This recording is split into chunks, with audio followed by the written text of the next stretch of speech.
Saputra dengan NPM 24610166.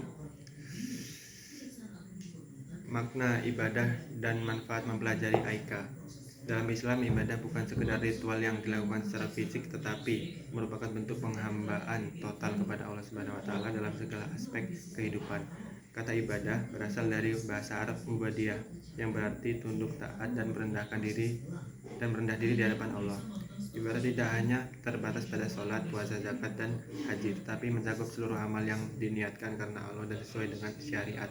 Allah Subhanahu wa taala berfirman, ayat ini menjadi dasar utama dan aku tidak menciptakan jin dan manusia melainkan supaya mereka menyembahku.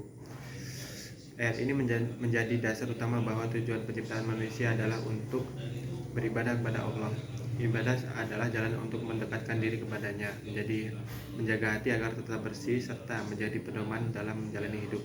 Ibadah terbagi menjadi dua jenis utama. Satu, ibadah matoh atau ibadah murni seperti sholat, puasa, zakat, dan haji yang bentuk dan aturannya sudah ditentukan oleh syariat. Dua, ibadah ghairu mahdhoh atau ibadah umum seperti belajar, bekerja, dan menolong sesama yang dapat bernilai ibadah selama diniatkan karena Allah dan tidak melanggar aturannya.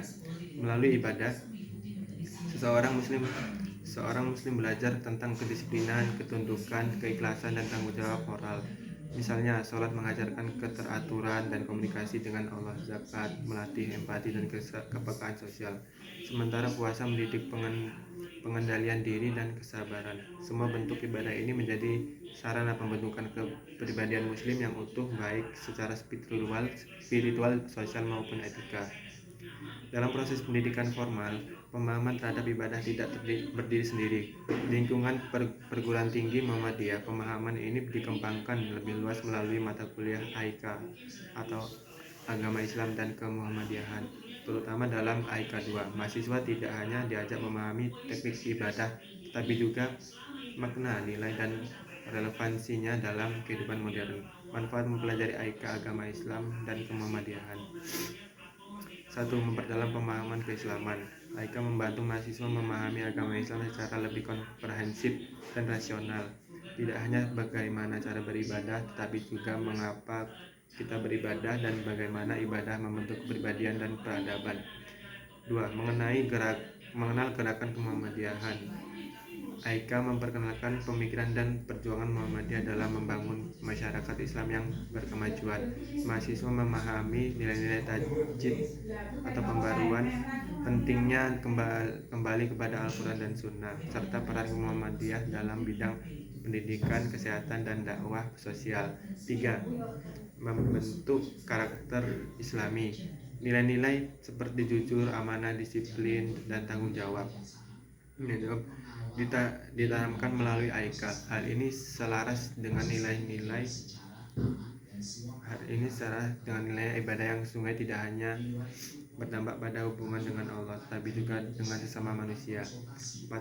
Mempersiapkan mahasiswa menjadi kader umat dan bangsa. Melalui AIKA, mahasiswa dibentuk menjadi muslim yang modern, kritis, dan aktif, yang tidak hanya siap bersaing di dunia kerja, tetapi juga siap menjadi agen perubahan di tengah masyarakat berdasarkan nilai Islam. 5. Etika, profesi, dan kehidupan. AIKA juga memberi dasar-dasar etika Islam yang bisa diterapkan dalam dunia profesional. Seorang dokter, guru, insinyur, atau pengusaha muslim harus menjalankan profesinya dengan nilai kejujuran, keadilan, dan integritas. Inilah yang menjadikan AIKA sangat relevan bagi kehidupan mahasiswa ke depan. Dengan demikian, ibadah bukanlah rutinitas semata, tapi cara hidup seorang muslim. Melalui ibadah, manusia menjaga hubungannya dengan Sang Pencipta dan dengan sesama. Sementara itu, AIKA sebagai mata kuliah wajib di lingkungan Muhammadiyah hadir untuk menanamkan nilai-nilai tersebut secara sistematis, akademis, dan kontekstual. Belajar AIKA berarti belajar memahami dan menghidupkan ajaran Islam dalam kehidupan nyata. Ketika pemahaman ibadah dipadukan dengan wawasan AIKA, lahirlah insan yang tidak hanya soleh secara pribadi, tetapi juga bermanfaat bagi masyarakat dan menjadi cahaya peradaban. Demikian dari saya. Wassalamualaikum warahmatullahi wabarakatuh.